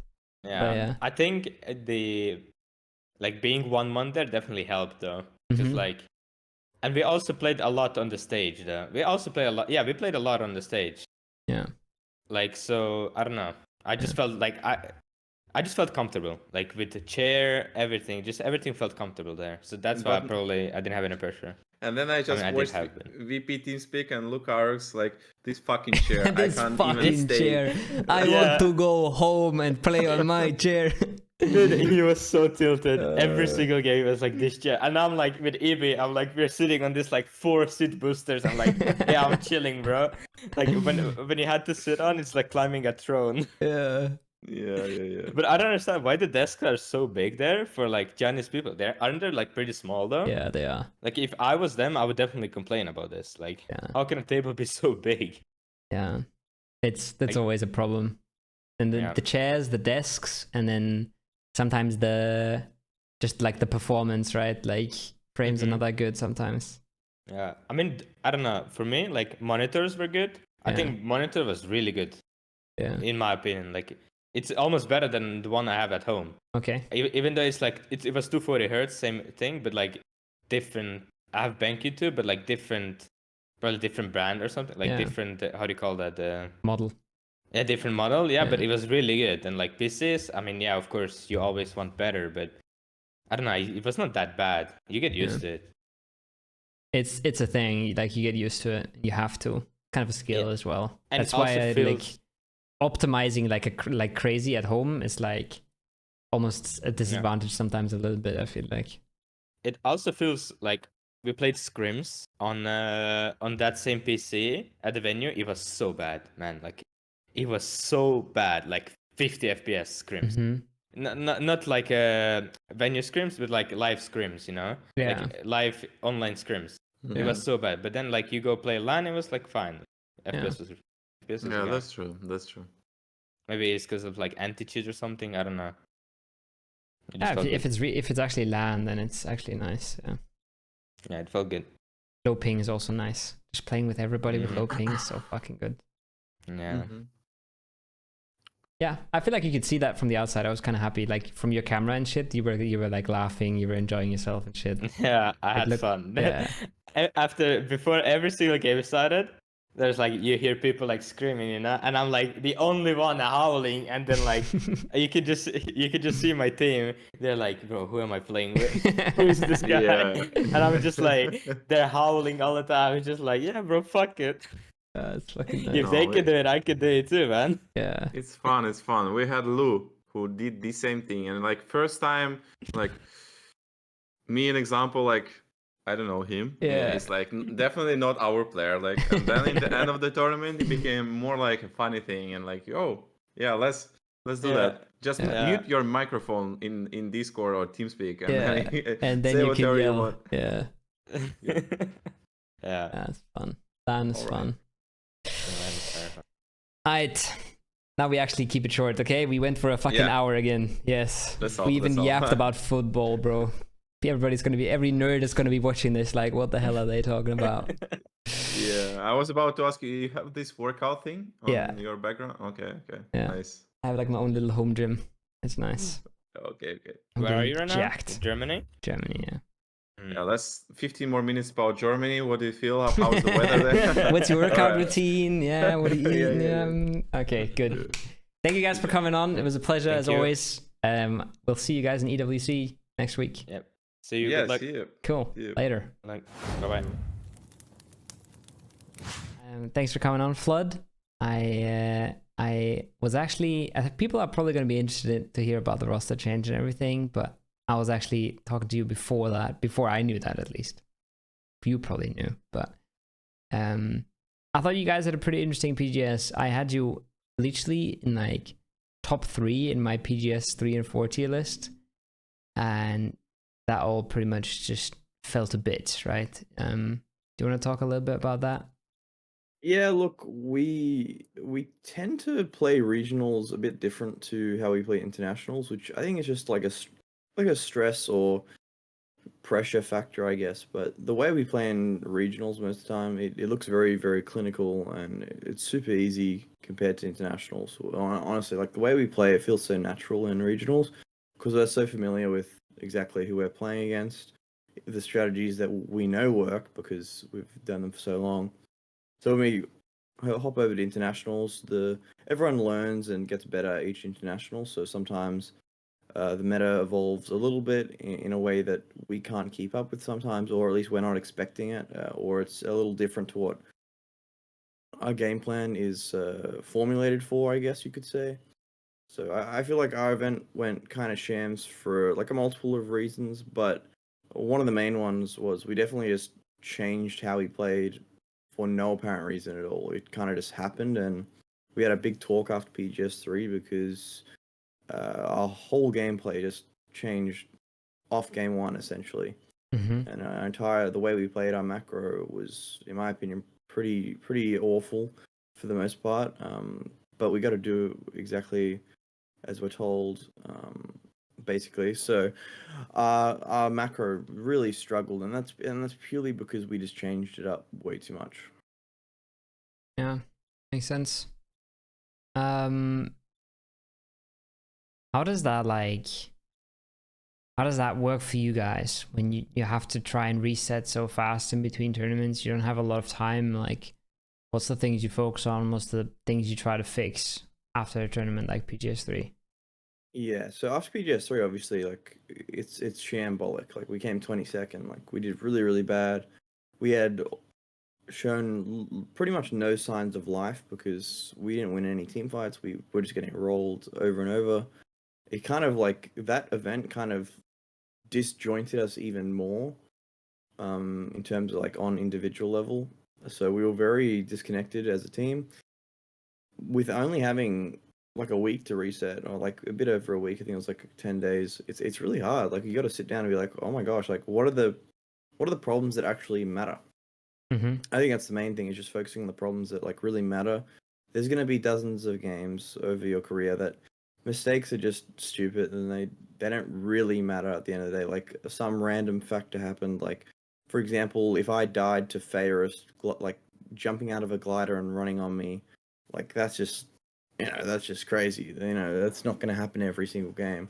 It's more about the things that are going to be repeated over every game, and try and focus on those types of errors and those types of mistakes. And if you can focus on those, then hopefully you have enough time to pinpoint them and then make some adjustments. But I mean, honestly, we had a short amount of time, and we just tried our best to create a solution we thought would work, and it apparently worked. Not well enough to get us into the top 4, but we were really close. And honestly, we threw a lot of games, so it was definitely plausible. Yeah, I talked about a little bit about that as well. It's like, obviously you threw a lot of games, and you got close to throwing that Vikendi as well. And it wasn't pretty, but and you caught a lot of zones, right? That also has to be said. But that was more like than a lot. Let's just put it out there. But that was only like half of the points you got still. Like, you still played like some decent games of PUBG in the middle there. But that just the throws were so flashy that everybody was like, holy fuck, what is going on? So it wasn't all garbage. It was just like, it wasn't good. It wasn't good, I think it's fair to say, right? Yeah, no, it definitely wasn't good. Like, the throws at the end didn't really matter because they were during the groups, like the big throws at least. They didn't matter that much, but it kind of like reinforces those like subliminal thoughts in the back of your head, like, oh my god, we really struggling when you have those types of games, like especially the TWIS game. For me, like I died really early, and we kind of knew that we were going to die because we'd watched VP do the exact same strategy against a different team. And we're like, oh shit, this is probably not the best spot to be in. And then I died. Jake made it out alive. But watching that game unfold, it was like the whole game was basically textbook perfect. Like, we allocated players to the right side pretty much the whole game. I mean, you're just sitting in a compound getting fed. But when that end game happened, like, I was just in complete awe of what we'd done. Like, it was like, what have we done, moment. It was like, what have we done? Like, how have we done that? Like, that is incredible. That is like phenomenal. So, it kind of bashes you a little bit. It hurts your soul when you throw a lot of games back to back to back. It kind of makes you doubt if you can finish off the easy games. And if you can't finish off the easy games, by God, you are fucked in the hard ones. Yeah. Like, that's just the way I see it. It also just takes the confidence out of you, right? Like you said, it's like some of these games in the group stage, maybe there's like you're in a 4v2 and you just all die in like 3 seconds, and you're just like, what the fuck have we just like? Because that's the opposite, right? You're like, it's what have like, we just managed to do there? Like, how have we fucked it up yeah. that bad that we've lost like that? Like, we almost lost that Vinkendi game, and that was a shocker. There was a multitude of individual errors which were just shocking there. Like, it was mind-boggling. So trust me, we know. Like, Rello's going like, what have you guys done? And I'm like, I thought he was low, and then there's a bunch of other people saying it goes stuff so like, quick in PUBG as well. It's like, and it looks so quick. Terrible from the outside, and then all it is sometimes is like one guy throws a bad flash and that blinds 2 of your team or something, right? Or like somebody that's driving doesn't hear the call and just does something really stupid. It's like instantly you look like a fucking clown's team. Like, it's just hard. Like, as much as everyone wants to bash teams looking bad, like, no team is truly like bad. They're just uncoordinated. That's really the only difference. Like, all these players are insane. Like, every individual player at all these events now is just so mechanically good compared to 6 months ago that the only difference is just cohesion. Like, the teams who are like understand each other and are just together and cohesive, they do way better than teams who are in shambles. Well, no shit, but it really shows. Like, teamwork really shows. Like, the teams that like have their stuff down pat, it shows. Like, Twisted, they have a formula, they have roles, they have a set game plan, and it works, and they stick to it. Even sometimes they'll have like shocking setups. Like, well, they come like 14th in groups or whatever they came. Doesn't matter. They don't blame the system. They just do it again, and what do you know? They win. Yeah. And they've like, they managed to somehow be the only consistent team in the world. And like last season, they did it with a few lower bracket runs, right? And it was like, oh, what are they gonna do now? And now it's like, okay, they just get 14th. Then, you know, like they're still fine. It's kind of wild. Like, they have, I mean, that like, I was actually talking to Shrimzy about this. Like, they should win every single PUBG event for the last like 2.5 years if they just didn't choke day 3. If they weren't just day 3 chokers, they would have like 8 championship titles or something stupid. Like, they're so good. They're so unbelievably good. So I don't know what's I mean, I spoke to Twisted a little bit, and I suggested to them getting like a sports psychologist, because like I was saying, like, you guys are so fucking good. Like, whatever little hump you guys have in day 3, you guys need to get over that, and you'll just win every event. Like, I know you're gonna beat me, but like, dude, it's a pleasure to watch, really. If you like PUBG, you like Twisted Minds, my opinion. Well, I mean, especially if you're like, you watch them for a long time. Like, I was watching them like when they were in the contenders or whatever, like ages ago. Northern Lights. Ages ago. Yeah, Northern Lights. Like, I was like, damn, like, this team is kind of cool. Like, you know, they were the first team that like really spread out or something. Like, I was like, whoa, these teams are evolving. They were figuring shit out. Yeah, they were learning. That's cool. Yeah. Okay. So, somewhat decent PGS 4 with a lot of good zones. Overall, really disappointing showing for you guys, probably. Roster change right after. Mime's gone. Roth is in. Talk me through that. Well, for starters, like, Mime's a fantastic player, and we just didn't think that he had the right personality fit for us anymore. I think we had a lot of issues like that were not in game, I guess you could say. Like, they weren't micro errors; they were more like human errors, I guess you could say.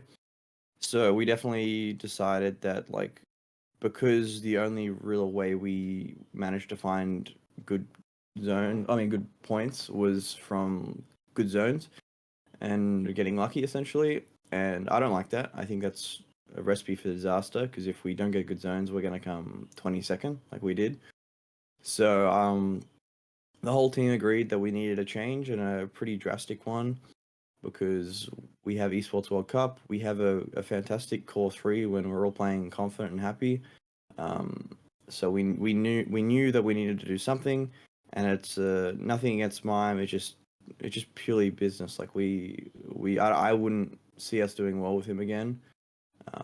So we needed someone who we thought would be a positive, like a caller, like someone who can lead pretty well. And like I know Roth's a good leader. I know he's extremely positive and extremely hardworking. We've been able to VOD review a lot more now. We're feeling a lot more comfortable having those tricky conversations, which is going really well. I don't know if you've seen our scrim results, but we've been shocking the last few days. But you know, I'm jet lagged. Jake's jet lagged. We've both been in Japan for like a week. We haven't played in a while, but I'm starting to feel mechanically good again. I'm just playing the game more. But we had a decent scrim day with Roth yesterday. From day recording, I don't know when you're gonna upload this. But no, I'm feeling pretty good about the change. Like I'm feeling a lot more comfortable and confident in myself. I just think having that like fourth who's extremely positive and always like lifting the team up is just so valuable, especially in like internationals. I mean, we need to make it there first, of course, but in internationals, I think having someone who has unwavering positivity is really important for a team who I would say we're pretty emotional team. We're definitely impacted by the vibes and how people are responding to each other. So I mean, it wasn't an easy change to make, don't get me wrong. Like, Mime's such a great player, and we know that. So it wasn't easy at all. But Roth is not picking up the IGL role, or is he?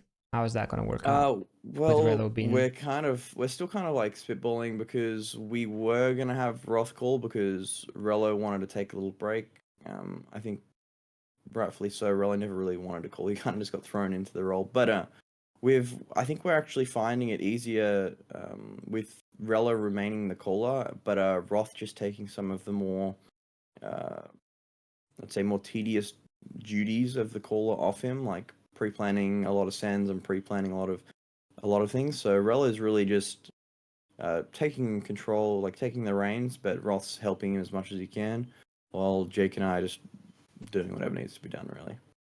Yeah, makes sense. It's also probably a little late to make we a don't full really have IGL enough time switch, right? You don't have the time. Do a full IGL switch. We might do it after Esports World Cup, if we make it there. I'm hoping we do, but if everything goes smoothly, we probably will make that swap in the future. Because we did try playing like with Roth calling, and there wasn't necessarily that there was anything wrong with the calling. I think it was just unnatural, and like we haven't played like the way he plays before, so we just said, all right, let's just stick to Rello. We know Rello's a good caller. We know that we are comfortable with how Rello calls, and let's just slot Roth into R3 man instead of having all the three adjust to Roth.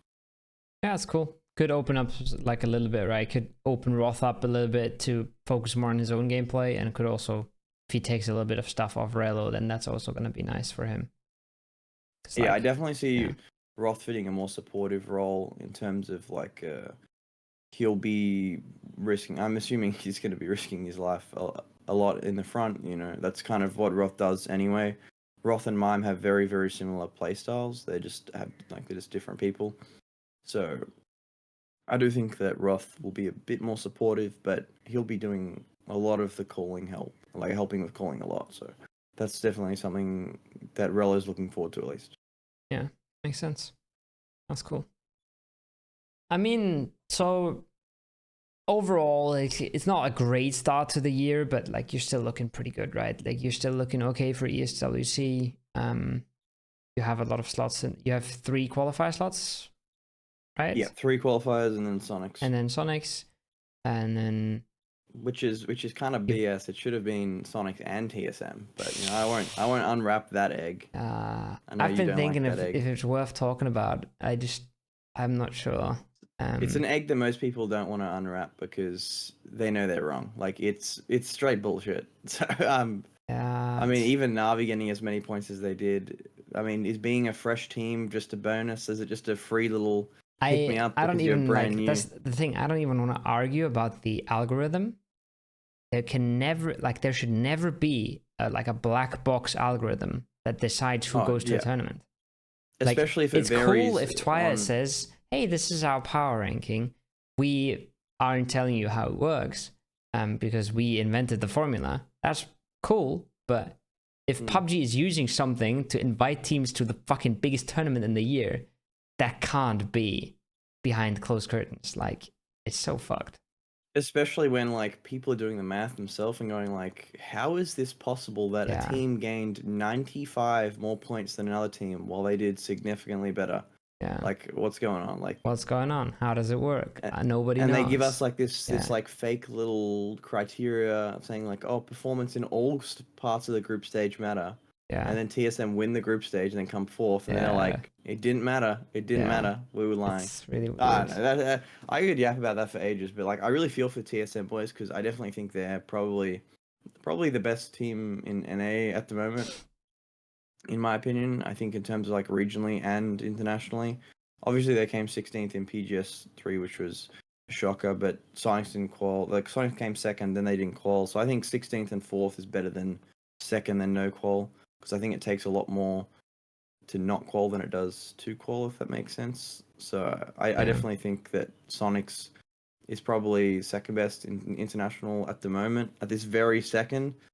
But, I mean, how do you like... TSM's up there. That's fair. You can't argue with that. You can't say if TSM's better or worse, but they're definitely fucking up there, 100%. They're up there. They've shown like promise to their old form, I guess you could say, their old international form, and that's really like I'm really happy. Like I'm a competitor at heart, but all these top teams, like, they're my friends. You know, like I want to see my friends succeed. Like I want to succeed too, but I'm not unhappy to see my friends succeed. This is so funny because what I did was, right, I have 4 guests for this episode, and then it was hard to get you and Shrimzy at the same time. So I had Shrimzy this morning, and then I had Batu and Nixzye in the middle of the day, and now I have you. So many people are just saying the same things. Like Batu was like so surprised that everybody was just like worried about Twisted Minds and like talking to him if they could win it and like stuff. And I was like, yeah, but you're kind of like the PUBG community. Like you're playing against each other, but you're kind of all friends and you're kind of like a little family.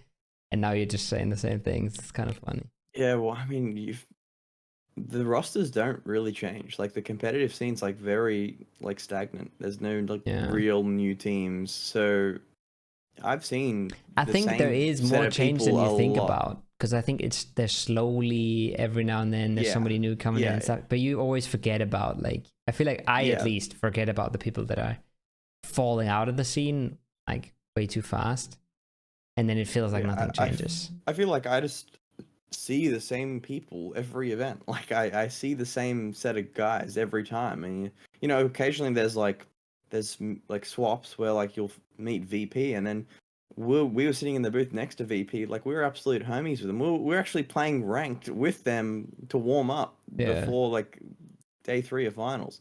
You know, so like you just make new friends, and then you're like, oh, these guys have been here forever, and then you go, oh yeah, Ibby's been around forever, and you just fill in the gap, like, and just assume he's been around forever. It's nice.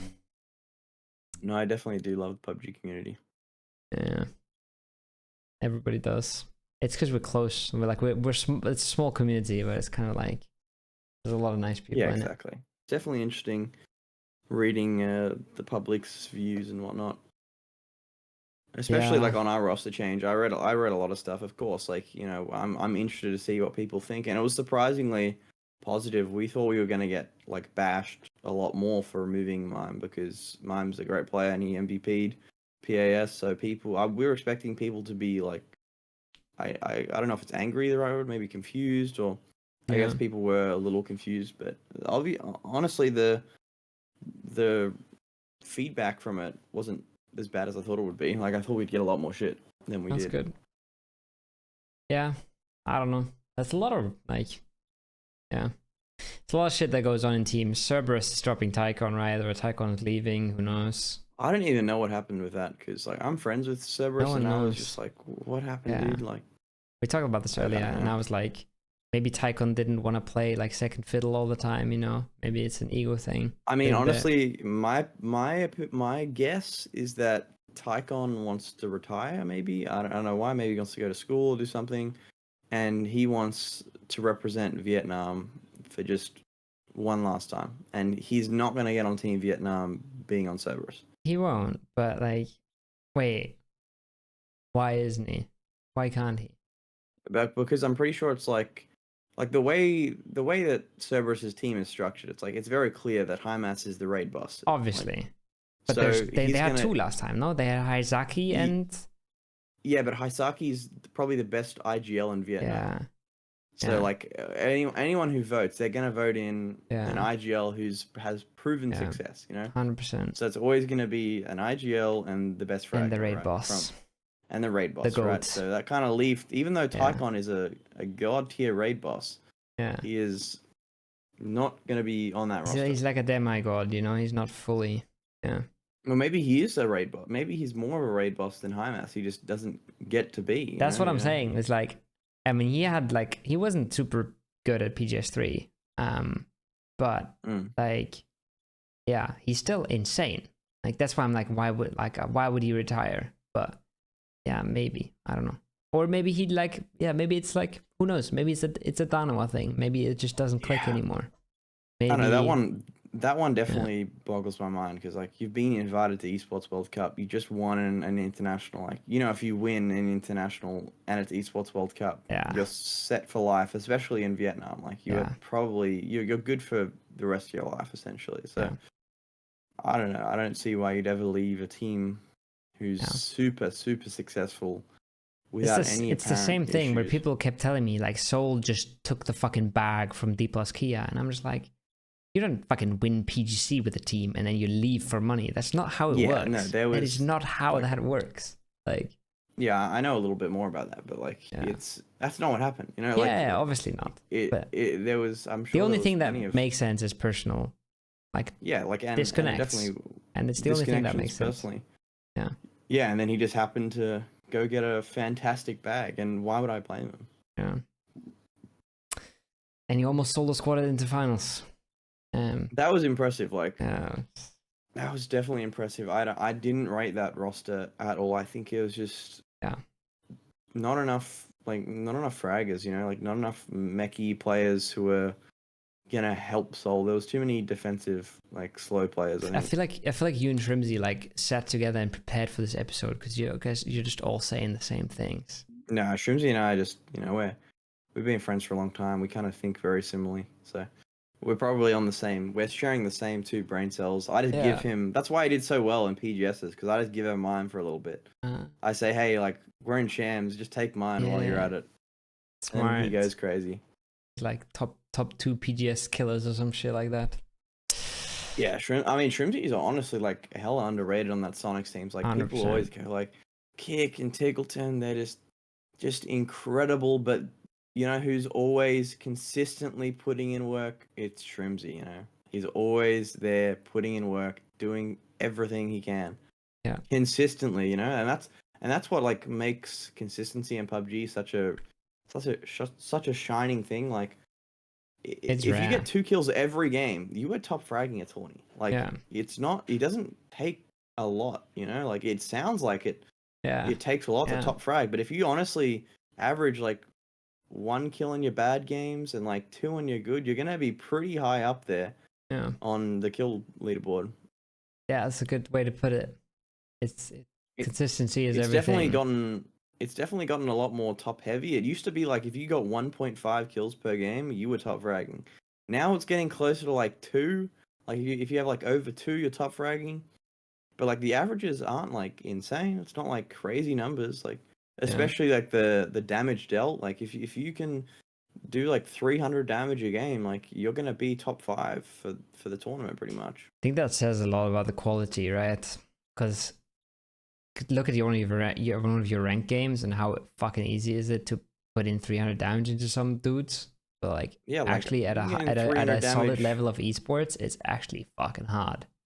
Yeah, even if you're trying to like trying to ADR farm, if you're trying to ADR farm, honestly, it makes it worse. You know, like if you try to ADR farm, you'll actually end up having less ADR overall. Like, because you'll just lose situations because you're too tunneled ADRing.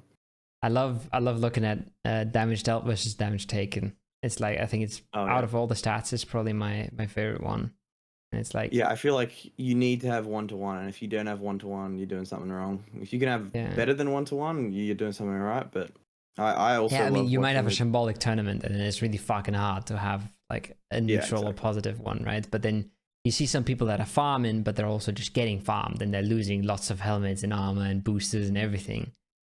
No, I had a really fun game. I think it was one of our Miramars that we got pretty fed and won. I had like 28 damage taken. I did like 800. I'm like, oh, there's no better feeling than knowing that I was tagged once in the entire game.